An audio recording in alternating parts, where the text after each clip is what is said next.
now time for the Mike Wagner Show, powered by Sonic Web Studios. Visit online at sonicwebstudios.com for all your needs. The Mike Wagner Show brings you famous celebrities and amazing people from all over the world. Listen online at themikewagnershow.com and on Facebook, SoundCloud, Spreaker, Spotify, and iHeartRadio. And watch the interview on YouTube. So sit back and relax and enjoy the Mike Wagner Show. Hey everybody, it's Mike from the Mike Wagner Show, powered by Sonic Web Studios. Visit online at sonicwebstudios.com for all your needs. Looking at a professional website without breaking your budget? Sonic Web Studios is the answer. Sonic Web Studios offers fast, affordable custom web designs that blow the competition away. Call today at 1-800-303-3960. That's 1-800-303-3960. Or email to support at sonicwebstudios.com. Mention the Mike Wagner Show. Get 10% off your first order. Sonic Web Studios. Take your image to the next level. Also, the Mike Wagner Show can be heard on the MikeWagnerShow.com. You can also subscribe on YouTube at the Mike Wagner Show on YouTube. You can also download and listen to our episodes on Facebook, SoundCloud, Spreaker, Spotify, and iHeartRadio. And again, watch the interview on YouTube as well, too. Subscribe to the Mike Wagner Show and take the Mike Wagner Show with you on any mobile device. We're here with a very wonderful gentleman who grew up in the Chicago area, traveled extensively, and ended up settling in an unknown area. He's an author, pop culture journalist, and screenwriter, contributor to Vanity Fair, Rolling Stone, Esquire, and Vulture magazine. He's also been featured, his writings in Cosmopolitan, Playboy, Spin, Billboard, AV Club, Stereo Gum, and many, many more. And he's got a book out called No Encore he's going to talk to you about. But first, we're going to introduce a very wonderful author who I got to read some of his stories. This guy's just fantastic. He's very captivating and very interesting to talk to. And, of course, we talked about some of the stomping grounds we had. And, ladies and gentlemen, the king of the rock and roll writing, Drew Fortune. Drew, good morning, good afternoon, good evening. Thanks for joining us today. Hey, Mike. Thanks for having me, man. Hey, that's no problem. So you've been an author and pop culture journalist, screenwriter for quite some time. You're a contributor to Vanity Fair, Rolling Stone, Esquire, and Vulture magazine. Your writings have also been featured in Cosmopolitan, Playboy, Spin, Billboard, AV Club, Stereo Gum, and more. And you've got a book called No Encore, which will be on sale July 16th. And you've got some very interesting stories about quite a number of bands and some of the things that go on backstage. Before we talk about the book, tell us how I got started. Well, I grew up right outside Chicago and ended up going to school at DePaul. And I came about in kind of the Quentin Tarantino generation. 1994, Pulp Fiction came out. And being someone who I guess my only natural talent was writing, I think. So in my head, I just thought, oh, yeah, I'm going to be a screenwriter, man. I can do it. It doesn't really happen to that many people. You know what I mean? I don't know. So I didn't really know what I wanted to do. I guess that's a long way of putting it. But, yeah, I did an internship with a Chicago Tribune writer in the early 2000s. And I never thought I could actually write anything. I never wrote for the school newspaper, anything like that. But I just knew I had some sort of natural talent for it. So, yeah, that guy, a great guy, he's been my mentor ever since. His name's Rob Elder. He put me in touch with a local publication. It was called Stop Smiling. It was a big, sexy, glossy magazine. Not around anymore, but yeah, that was the first thing I ever wrote was for them. And it was a Yola Tango concert review from 2006. And they didn't hate it. They ran it, and I haven't looked back. And I'm sure you have fun at the concert as well, too, with Yellow Tango. So, yeah. I mean, and that's the thing. I should have probably gotten into film because I know a lot more about film inherently, I guess. Because I never played an instrument, and I thought music journalism, I'd have to know, what kind of guitar is that? How's he making that sound? When you really don't have to do that. It's all about feeling, not what notes were being played. So once I got over that little fear, I think it came pretty naturally. It sounds like it, too. And, of course, you also join groups like Ween, also Superchunk, and The Replacements, and more. You can also tell us about that. And who are some of your other favorite artists that have influenced you in your writing career? I guess my first love was Queen and CCR. Those were my first CDs. My actual first tape that I ever bought, because I'll never forget, my dad made me go into the store and buy it by myself as sort of a path to manhood. Uh-huh. And it was Milli Vanilli, and they said, "Do you want a CD or a tape?" And I had no idea what that meant. And thankfully, I said tape because we didn't have a CD player at the time. Uh-huh. So it was kind of an inauspicious, uncool thing to be first into Milli Vanilli and MC Hammer. But yeah, and then I guess, when I really became a serious listener, it was Bob Dylan. I remember the Dazed and Confused soundtrack had Hurricane on it, and but they didn't put that one on the soundtrack. And I always thought, man, I love that sound. I love that scene, and I this was back when you had to sort of seek out songs. You couldn't Google what's that song in Dazed Confused, But anyway, yeah, that's how I got into Dylan and the Stones, and yeah, that was kind of the beginning of all that. And of course, who are some of the other artists that you also enjoy listening to besides rock and some pop? And what are some other genres that you enjoy listening to? And who do you listen to artist-wise in different genres? I'm my sweet spots are classic alternative, classic hip hop, just because that's what I grew up with. And I've learned in your 30s, you kind of stop exploring a little bit more, and I have to force myself to do it. But I do like sort of ambient electro stuff, and then some stuff like Mogwai and some weird psych stuff. I really like Amyl and the Sniffers right now. They're a pretty fun band. Idols are cool. So yeah, when I'm working, I always listen to Bonobo or Ulrich Schnass, instrumental chill wave, I guess you would call it. Interesting. Yeah, we'll have to talk more about that. And, of course, how you got involved in some magazines. We'll get to your book in just a minute. Listen to The Mike Wagner Show at themikewagnershow.com, powered by Sonic Web Studios. Visit online at sonicwebstudios.com for all your needs. Look at a professional website without breaking your budget. Sonic Web Studios is the answer. Sonic Web Studios offers fast, affordable custom web designs that blow the competition away. Call today at 1-800-303-3960. That's 1-800-303-3960 or email to support@sonicwebstudios.com. Mention the Mike Wagner Show, get 10% off your first order. Sonic Web Studios, take your image to the next level. Also, the Mike Wagner Show can be heard on the MikeWagnerShow.com. You can check our Facebook page, facebook.com/The Mike Wagner Show. Also, subscribe on YouTube at the Mike Wagner Show on the YouTube channel. Also, download and listen on Facebook, as mentioned, SoundCloud, Spreaker, Spotify, iHeartRadio, and again, watch the interview on YouTube and take the Mike Wagner Show with you on any mobile device. We're here with author, pop culture journalist, and screenwriter Drew Fortune, who's making a fortune out of writing. He's got a book called No Encore that'll be released July 16th. We'll talk about that. And you've also been a contributor to Vanity Fair, Rolling Stone, Esquire, Vulture. And your writings were also featured on Cosmopolitan, Playboy, Spin, Billboard, AV Club, Stereo Gum, and more. First of all, how did you get hooked up with some of the magazines, as I mentioned? Maybe you can just talk about who you got involved with first, how you got started, and just go from there. Sure. Well, as I mentioned, Stop Smiling gave me my first assignment with that Yellow Tango concert review, and then I moved on to Pop Matters. Everything I look at it kind of like a ladder. One gig led to something bigger. I never wanted to step down, as it were. Everything had to be an evolutionary leap in that sense. So I did Pop Matters. I was the live reviews editor there. Pretty much before I left for LA from Chicago.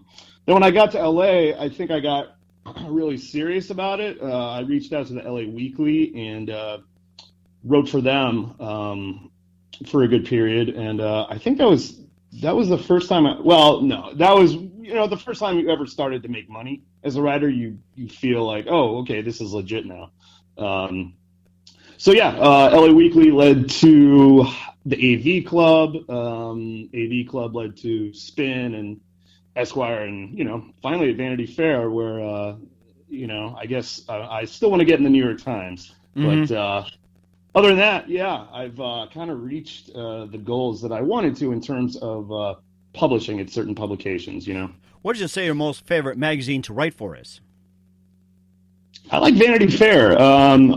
it's always one of those things that I grew up revering. Them as a magazine. It was always kind of, I want to be in there at someday. Not to say I haven't had great editors along the way at other places, but I get to do really cool things for them. For instance, Harry Dean Stanton, the great character actor, right before he died, some friends of mine had written this movie called Lucky that they wrote for Harry Dean. Harry Dean starred in it, ended up being his last starring role. And I got to hang out with Harry Dean's friends. We sort of had a wake in his honor because I wasn't allowed to tell the public yet, but Harry Dean was literally dying as we did this. So Ed Begley Jr., John Carroll Lynch, some really cool people came to dinner. Rebecca De Mornay, the classic cult filmmaker Monty Hellman, and just shared their Harry Dean stories. And he ended up passing the day I was set to publish it. It was announced to the public. So I sort of got the last word on his life from his closest friends. So that was a really special one for me. Wow, that sounds like the most interesting you've done as well, too. And speaking of Vanity Fair, we also noticed that you wrote about Romano looking on the bright side, tumultuous time for comedy, and, just a really interesting article. And you can just tell us a little bit about Ray Romano in the article. Ray was fun. I have to admit that I never watched Everybody Loves Raymond. I've still never seen the episode.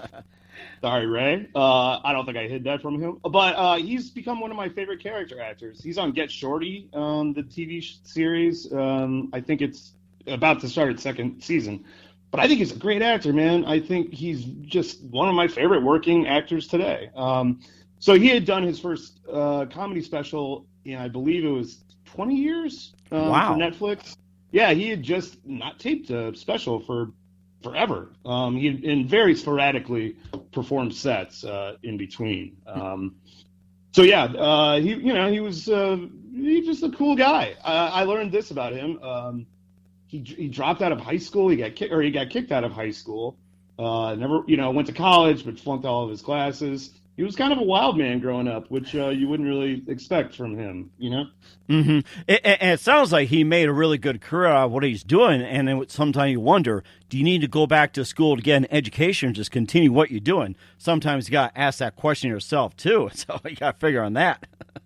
Yeah, and obviously he's one of the lucky ones, and I was curious. I asked, when Everybody Loves Raymond got greenlit, I was curious if his peers were jealous. I always heard that once you get your series, your peers might turn on you, your comedy peers. But no, he said it wasn't that cutthroat. Maybe in the early 80s it was more, but I guess, the scene, everyone's pretty supportive. So, that was kind of cool to hear. That's amazing, too. And, of course, we also noticed, too, you also wrote for Vulture.com. Here's an interesting one. I saw the 25 most memorable movie walkouts. And this looked rather interesting. I thought the day they saved Hitler's brain would be like the worst movie. And, of course, I can read some of the most memorable, which is pretty funny, like Freaks at number 25. Number 25, directed in 1932. Then you had Straw Dogs, 1971, and The Exorcist. Of all, number 22, 1973, like the movie walked out, but I didn't see anything about the day they saved Hitler's brain or even the Jack Nicholson movie he debuted in. It was The Little Shop of Horrors, but you can tell us if you remember the most walked out movie, and this is very modern, starring Jennifer Lawrence. Oh, Mother. Yeah. I'm a big fan of, I don't know what you call it. I love horror, and I love anything that pushes the envelope. So Lars von Trier's The House That Jack Built, starring Matt Dillon, got a huge walkout at the Cannes Film Festival. So I was really excited for that one. So I figured, hey, let's just do the top 25 of all time. And I remember I saw Mother. I live in Rock Hill, South Carolina, which is right outside Charlotte. Pretty small conservative town. So I was all excited for Mother. Went opening night I dragged my friend Kim there, who had no idea what she was getting into. There were 4 of us in the theater, and everyone was gone by the end of it, except for Kim and I. Oh my goodness. Yeah. And you could tell, they were horrified. They had come probably just hearing, oh, the new Jennifer Lawrence movie's out. Let's just go see it without probably reading anything. So I don't know. I love that kind of stuff. and it makes you wonder, did it really ruin Jennifer Lawrence's career? Did she make a comeback? Makes you wonder about that. Yeah, she'll be fine. Darren Aronofsky, the director and writer, he might have a harder time getting his next film financed, but we'll see. Right. I think Jennifer's doing okay, yeah. Right, exactly. As long as she makes her money, that's fine. And here's one I find that is rather unusual. The Lion King ranked at number 16. And people moving out of that, what is up with that? Was it Hakuna Matata, or was it those songs, or was it Elton John singing? It's like, what caused them to walk out? It was, Can You Feel the Love Tonight? They left in droves. No, I'm kidding. Well, it was, I mean, I saw it in the theater with my parents. What was that, 1993 maybe? So I was 11. But no, and I had to read this. I had to research it. No, kids got freaked out when Simba's dad died.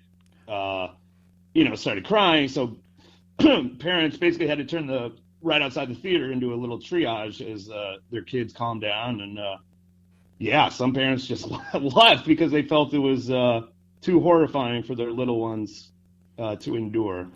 And of course, we took our kid to see it too, and I think it was our firstborn, and went to see that, and rather young, and they somehow remember it when we got on DVD. It didn't seem to have too much problem, and of course, instead of singing Hakuna Matata, they were singing "It's Great to Be King," and it's like it's sang over and over, and after a while, I was like like that. So right, yeah, I know. And we got the new one out now, the Jon Favreau directed one.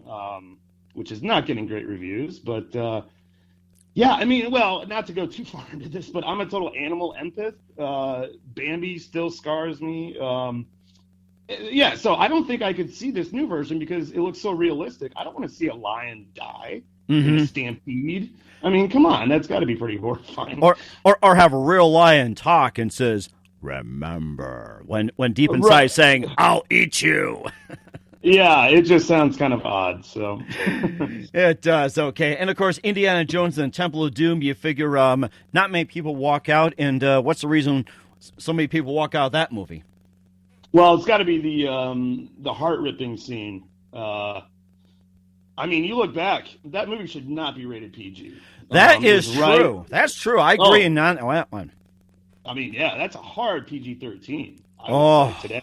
Mike. Or back then, I mean. Mike. Yeah, it was right around the shift before the installation of the PG-13 rating. It was actually the film, if I'm not wrong, that led to that decision that we need something in between an R and a PG because this film is just too much. And I don't think anyone was happy on that set. I know Spielberg had just gone through a horrible breakup along with Lucas.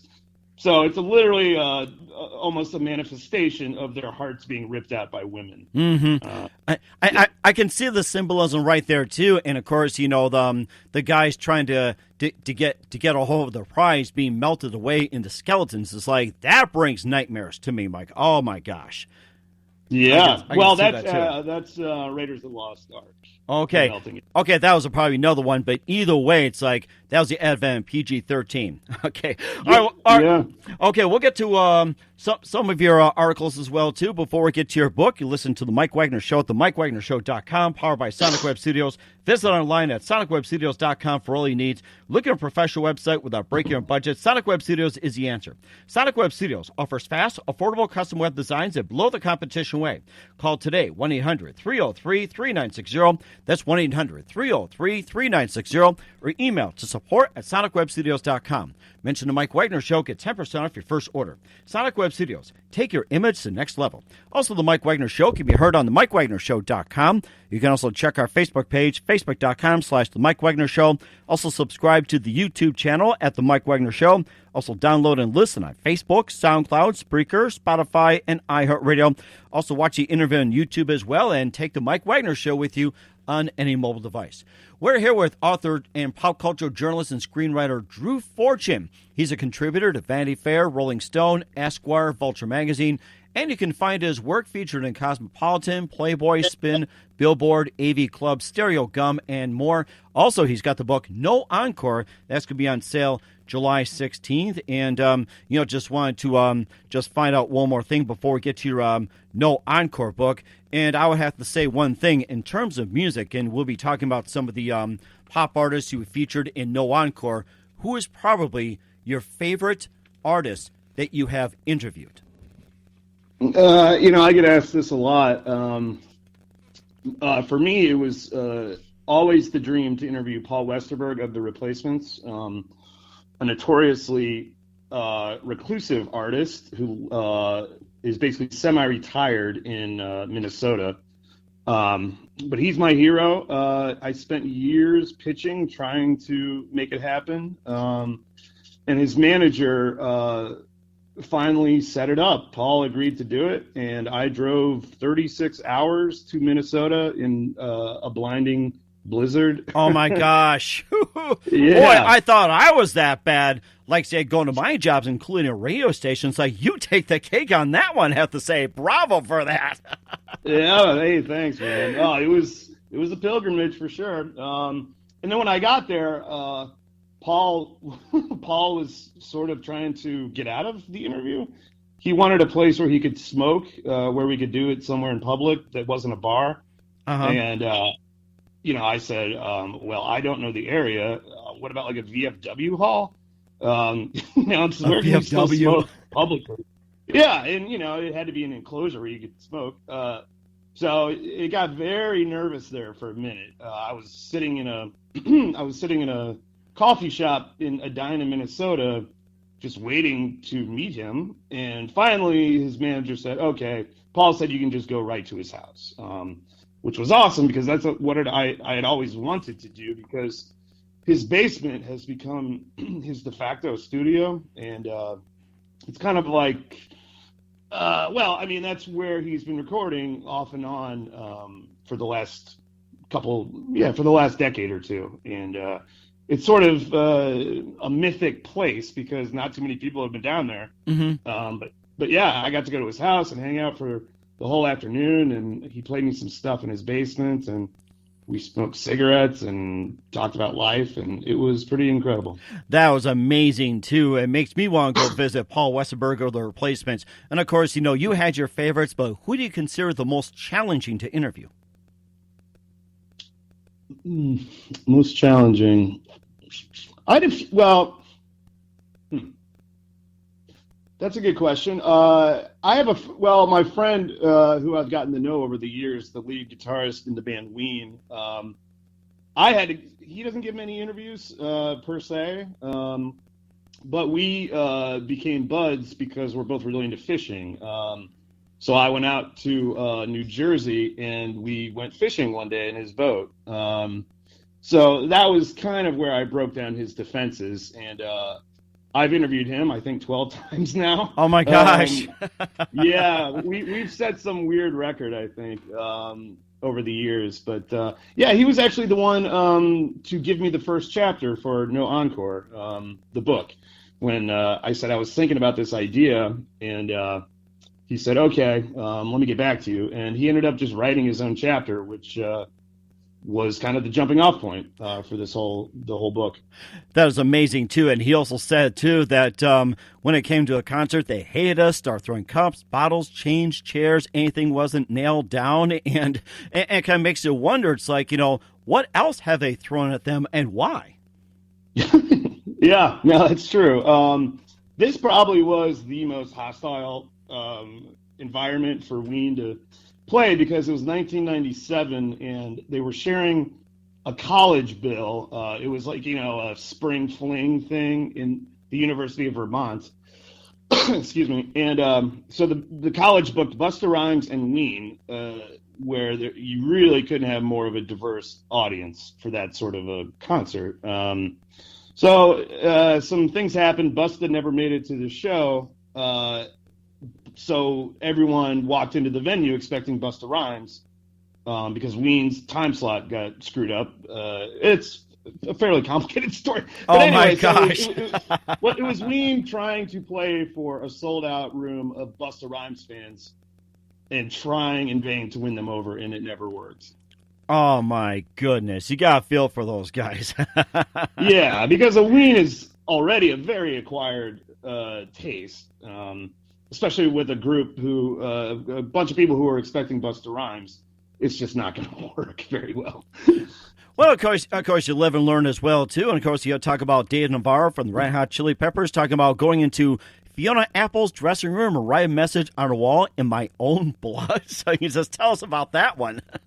Yeah, I loved it. I mean, sure, it's a gross story, but I didn't know this ever happened. I mean, so when I approached Navarro for the story, I didn't know what I was going to get. For the book, I never had an agenda. I would just say, here's what I'm looking to do.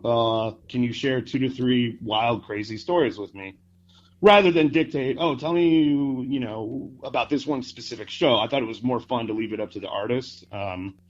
So Dave came in real hot. He said, we had never spoken or met before either, but he said, I've got the best story for you, man.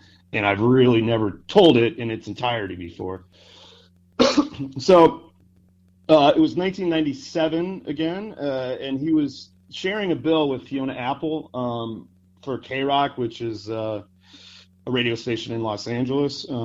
They had an almost acoustic Christmas thing they would put on every year. And so Navarro was really deep into his heroin and cocaine addiction at the time.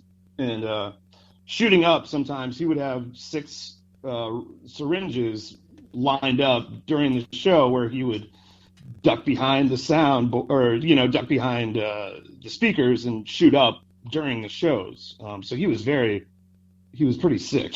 Oh, my goodness. Yeah, but anyway, he told this all from the perspective of years of sobriety, and he told it in kind of a funny way because it was so ridiculously over the top wrong what he was doing. So, yeah, he said there was Fiona Apple's video "Criminal" had just been released on MTV, and he thought, oh man, she's really dark and sensitive artist like me, and I know we can fall in love if we can just meet. So, excuse me, he snuck into her dressing room before she had arrived and shot up heroin. And around that time, he had been withdrawing just blood into the syringe and drawing little pictures, I guess for fun. So this time he was struck with inspiration. He wrote, "Hi Fiona, I hope you have a great show. Love, Dave," on her dressing room mirror in blood, and then went back to his dressing room all excited, thinking she would love that and see it as this grand romantic gesture, his blood to hers. And then how she react when she saw it?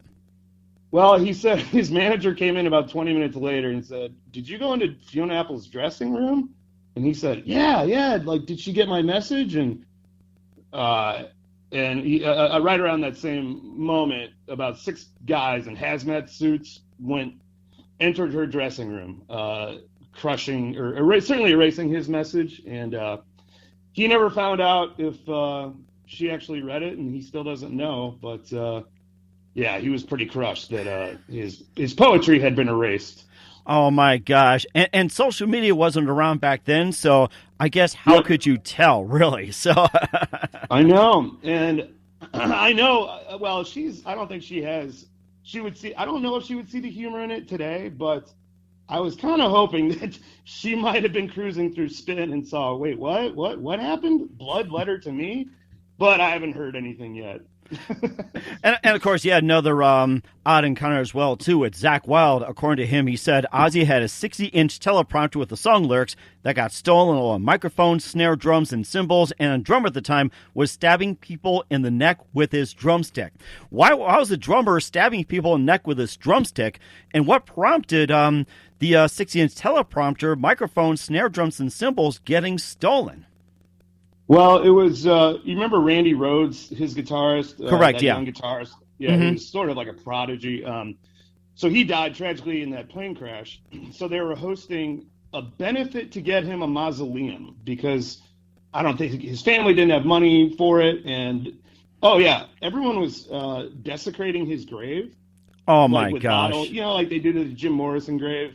So anyway, the guys were like, all right, we need to get him a mausoleum to protect this. So it was a big benefit concert, and fans ended up rioting for no real reason except they were just overexcited, possibly overserved. But they all rushed the stage, and it turned into quite the melee. And of course, I'm surprised that Ozzy Osbourne had a 60-inch teleprompter, and you think he forgot the lyrics that much. And of course, everybody jokes about Barack Obama having a teleprompter, and it makes you think. It's like, hey, Ozzy, can you really see this or take a look? So you kind of wonder. It's like you think about maybe like a 10-inch or 20-inch, but 60-inch, it's like, it's just beyond me. Why would they have that? So. Yeah, well, Ozzy's certainly done enough damage to his brain that I think it can only help. He needs that teleprompter. All right, we'll talk more about your book, No Encore, in just a minute. You listen to The Mike Wagner Show at themikewagnershow.com, powered by Sonic Web Studios. Visit online at sonicwebstudios.com for all your needs. Looking for a professional website without breaking your budget? Sonic Web Studios is the answer. Sonic Web Studios offers fast, affordable custom web designs that blow the competition away. Call today, 1-800-303-3960. That's 1-800-303-3960. Or email to support@sonicwebstudios.com. Mention the Mike Wagner Show. Get 10% off your first order. Sonic Web Studios. Take your image to the next level. Also, the Mike Wagner Show can be heard on the MikeWagnerShow.com. Also, check our Facebook page, facebook.com/The Mike Wagner Show. Also, subscribe to the YouTube channel at The Mike Wagner Show. Also, download and listen on Facebook, SoundCloud, Spreaker, Spotify, and iHeartRadio. And take The Mike Wagner Show with you on any mobile device. We're here with author and pop culture journalist, screenwriter Drew Fortune, a contributor to Vanity Fair, Rolling Stone, Esquire, Vulture, and he's had writings featured on Cosmopolitan, Playboy, Spin, Billboard, AV Club, Stereo Gum, and more. He's got a book called No Encore to be released July 16th, and talk about some of the people that's in there. And, of course, he also mentioned something about what inspired you, and maybe you can elaborate a little more on what inspired you to write the book No Encore. Sure. Well, it was basically growing up on VH1, the channel. Behind the Music was big for me. I loved it, and the crazier the stories were, the better. I just would watch those so many times, and then they would also have these great countdowns that I don't think they do anymore. It was like the 100 most metal moments in music, hosted by what's his name from Sugar Ray, Mark McGrath. Or the 100 craziest moments in rock. And I just love those so much. And I basically just wanted to expand on some of those stories that I had heard. I don't think I really copied anything from those shows because I haven't seen them in about 15 to 20 years. But that was really sort of the inspiration. I just wanted more of those crazy stories. And to folks that are on concerts, I didn't want to get too personal into, like any sort of death or anything like that. There is one death in the book, but anyway, yeah. So I wanted to keep it light. I wanted to keep it funny if possible, but there are definitely some heavy moments in the book. But yeah, I just wanted something that I would read, or might be a good beach read. Each chapter, I think the longest is 6 pages. So yeah, I think it's just an easy, fun, and kind of illuminating book because some of these I basically picked artists that I liked, respected, or didn't know enough about, and some of the artists you wouldn't think would have wild stories had some of the craziest, and it was just a really fun process. Mm-hmm. It sounds like you got to choose the bands and artists that are featured, and how did you go about it? Well, like I said, Dean Ween was the first one, and I kind of at least targeted artists that I liked to begin with, and ones that I knew would have the craziest stories. For instance, the band Guar, they dress as monsters and spray blood and fake semen into the crowd and all that. So yeah, those were kind of the early ones I knocked out. And then then it was kind of a matter of some. I just honestly, after about 2 years of doing this, I was running out of people to approach. I mean, I just couldn't think of anyone who had either turned me down, accepted. So I turned to social media and I would ask people, who would you guys like to see in this book? Because I'm running out of juice here. So yeah, that's kind of where I got Al Jorgensen from Ministry, who I should have thought of because he's probably the crazier than Ozzy back in his day. Yeah, that was kind of the process. And, then there were people who just took a while to happen, like Insane Clown Posse weren't available a year ago, and they ended up being the last chapter that I did. So, it was kind of a matter of who's available, who's on a tour cycle, who's willing to do interviews. That's kind of behind the scenes stuff. But I certainly approached Madonna, Britney Spears, Lady Gaga. Of course, they turned me down, but there was no one I really left. I tried Cher, I tried Tony Bennett, but it really came down to the indie rock, or I don't know. There's a lot of artists in the book genre wise, so I definitely wanted hip hop. I definitely tried for hip hop. Those guys couldn't really get anyone, and anyway, yeah. It sounds like that was the most challenging part of with the book as well, too. And do you have a favorite story from the collection? And if so, which one?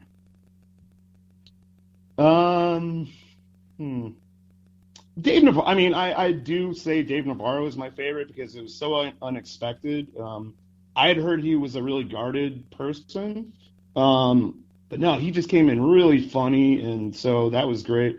Mark Mothersbaugh from Devo told a really funny story about accidentally smoking angel dust with Michael Jackson and Andy Warhol at Studio 54. There were a lot of... Debbie Gibson had a really kind of touching and funny stories. I mentioned someone died. It was Colonel Bruce Hampton. This was for my Widespread Panic chapter. One of those kind of long jam band stalwarts. But yeah, John Bell, the lead singer, he was playing a show with Colonel Bruce, who Bruce was his, hero. Bruce Hampton dropped dead on stage and, died on stage, which is one of those things. And John Bell talked about being there for it and playing with him and seeing his hero die in front of his eyes. Oh, my goodness, that is something. And what's the craziest thing you ever witnessed at a concert? Yeah, I know. So I used to work security when I was in Los Angeles at this venue called the Echo, Echoplex.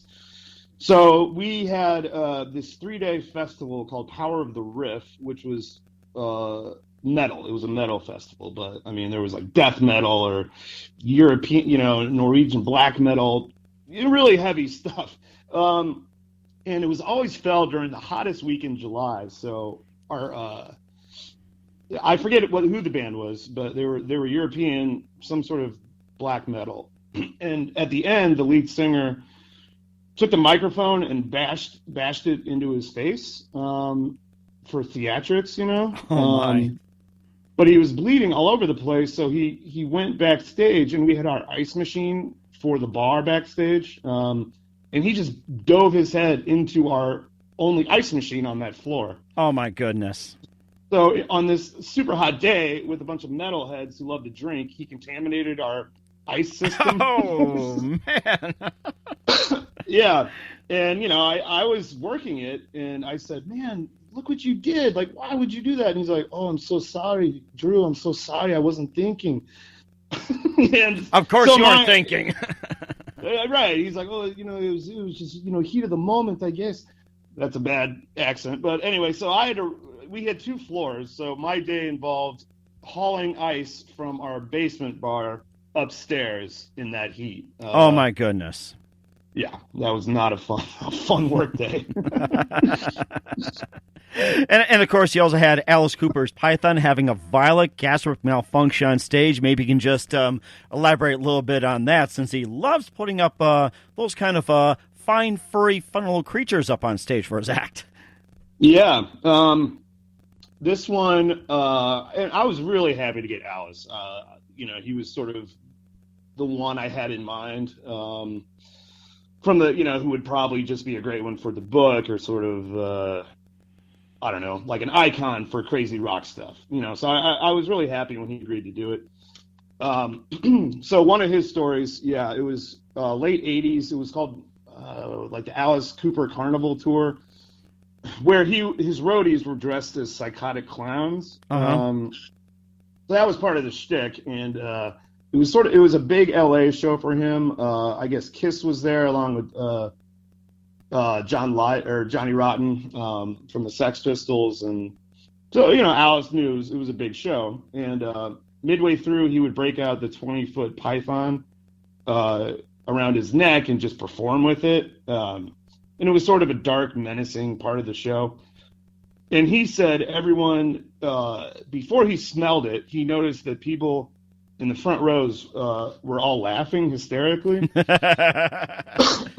Yeah. And so then the smell hit him, and he looked down, and the snake was just pooing all over.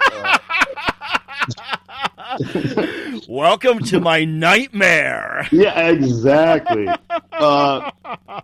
So yeah, and I asked, I said, well, what does that look like? Is it liquid or is it solid? He's like, imagine what a Great Dane or a small horse would do, like big chunks. And he's like, we feed it dead rats. So once the smell hit, he said it was just ungodly. So then the psychotic clowns came out to clean it up during the show, mid-set, and the smell was so bad that they got sick on the poo. So it was this horrible mix of vomit and snake poo with everyone getting sick. Oh, and, yeah. So afterwards, I think it was Gene Simmons or Johnny Rotten came up and said, wow, those are the best theatrics I've ever seen. How'd you get the snake to do that on cue? He's like, yeah, we do it every night. You can poke him in the stomach and trigger that reaction. Because he was way too embarrassed to say it was all just a horrible accident. It sounded like an accident, and I'm sure Gene Simmons would probably just light the fire or stick out his 18-inch tongue on the thing, too. Oh, my goodness. Yeah. Yeah, I think, it was a mess. And, of course, you had some people that are desperate searching for a bathroom, somebody trying to wake up, about to take the stage, and somebody tried to sober up. I'm sure he had a few artists that had done that, maybe some of a few good stories here, before we get into a couple other things. I'm sorry, what are you looking for? No, I was talking about some of the other things, like a desperate search for a bathroom, or trying to wake in, your guy taking the stage, like Al Jorgensen, Shirley Manson, or Lou Barlow's disastrous attempt to sober up at Glastonbury. That one's pretty funny. I'll tell the Lou Barlow story. So, excuse me. His band, he was in Dinosaur Jr., and then he left to start a band, Sebado, in the early mid-'90s.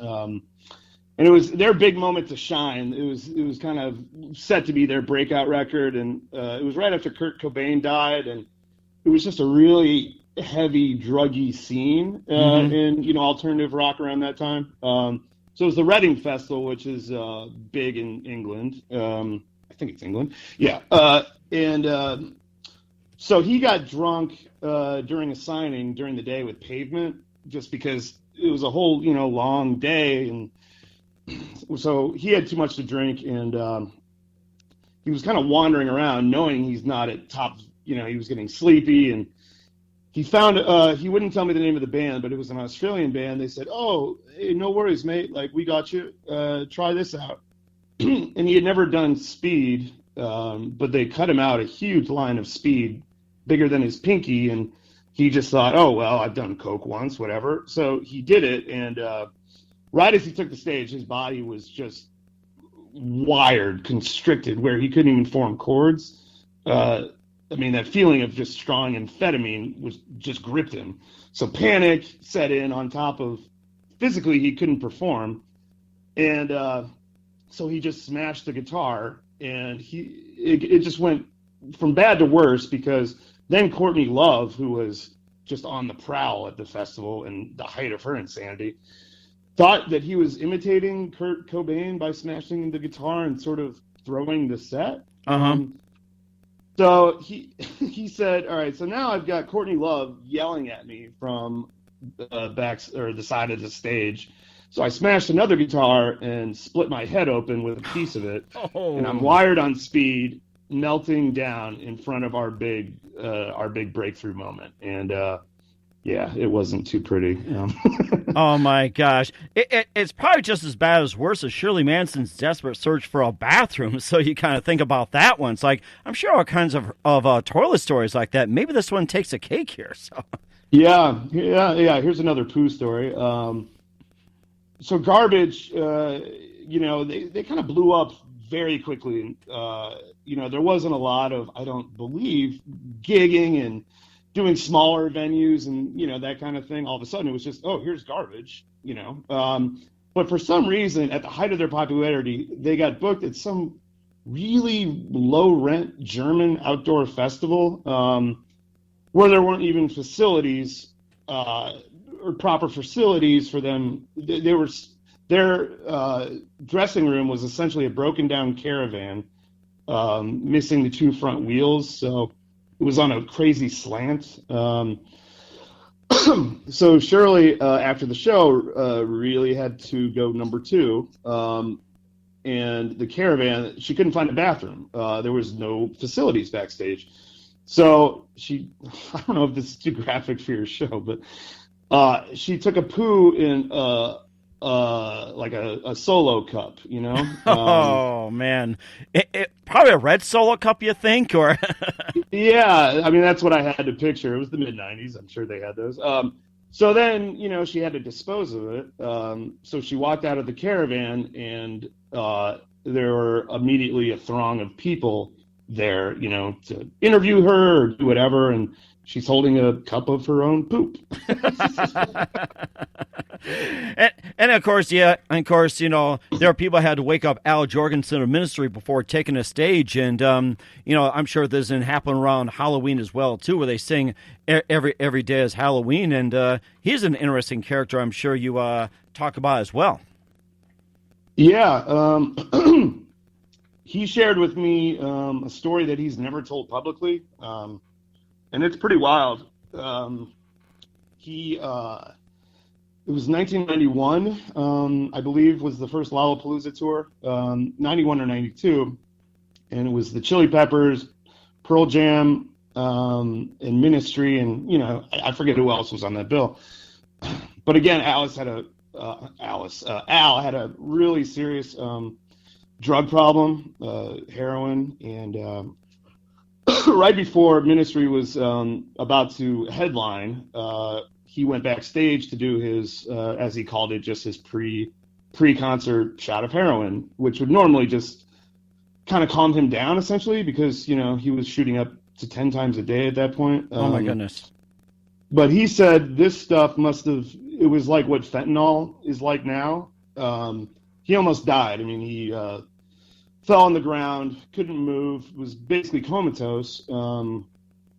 And the Ministry stage manager saw him in that state. He wasn't dead, but to revive him, the manager went and found crack and smoked it and blew it into Al's mouth to try and revive him because the show must go on. So at that point, the Chili Peppers and some of their sound guys were hanging out thinking, well, is Al dead? Like, what do we do here? And the Chili Peppers tech, or one of their sound guys, had long dreadlocks like Al had. So he said, I know Ministry's set. I know these songs. I can sing them if you want me to. Mm-hmm. So they put Al's cowboy hat on that guy, pushed him on stage, and he performed the first 3 songs as Al from Ministry. Interesting. Yeah, and once Al revived, he came to, he just walked to the side of the stage and they swapped spots. And he said, I don't know if the audience was aware, but Yes, that guy basically saved our careers. Because Wow. I guess good thing every day was Halloween for them. I'm sure they're still surviving. yeah, I mean, again, pre-cell phones, kind of pre-Jumbotron, it was night, and I don't think anyone was the wiser. Oh, my goodness. Okay, let's head up on one more group before we wrap up here. You've been fantastic. It's Drew Fortune talking about the book No Encore coming out July 16th, and he'll mention to you where you can purchase the book. The Go-Go's are featured in the book No Encore. You can just tell us a little bit about them.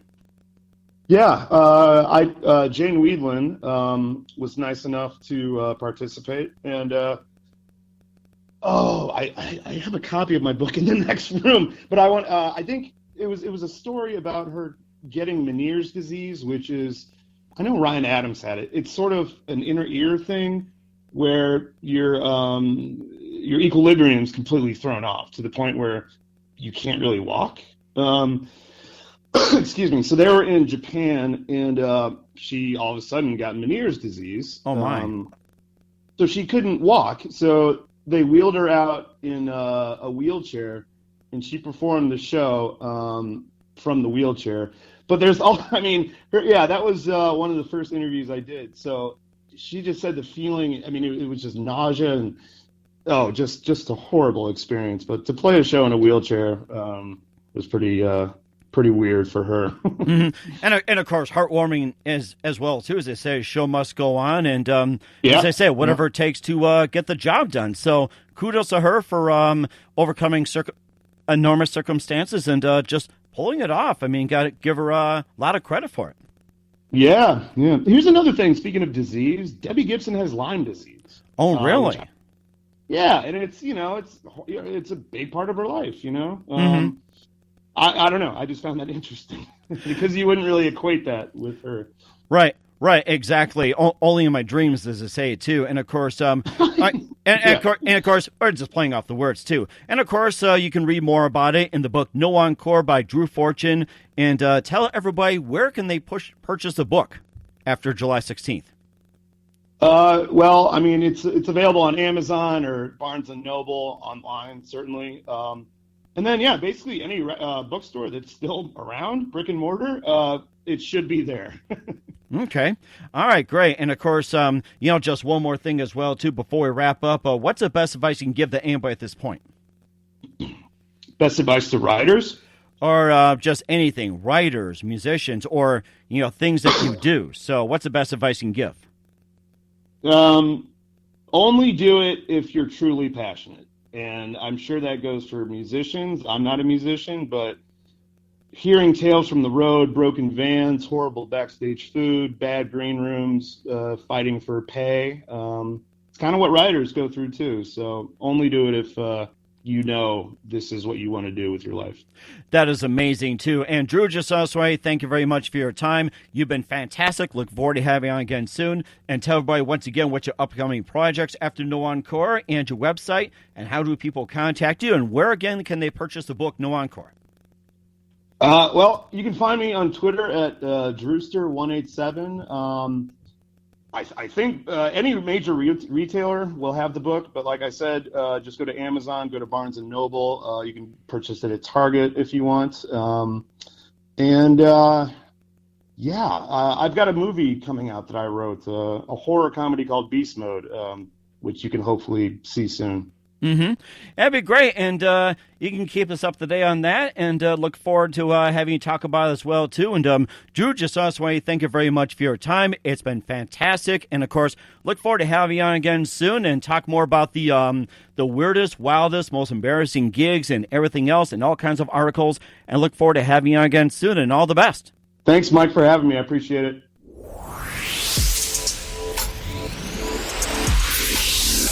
Thanks for listening to The Mike Wagner Show, powered by Sonic Web Studios. Visit online at sonicwebstudios.com for all your needs. Listen online at themikewagnershow.com and on Facebook, SoundCloud, Spreaker, Spotify, and iHeartRadio. And watch the interview on YouTube. Also, become a sponsor of the program or donate today at themikewagnershow.com. Join us again tomorrow for another episode of The Mike Wagner Show.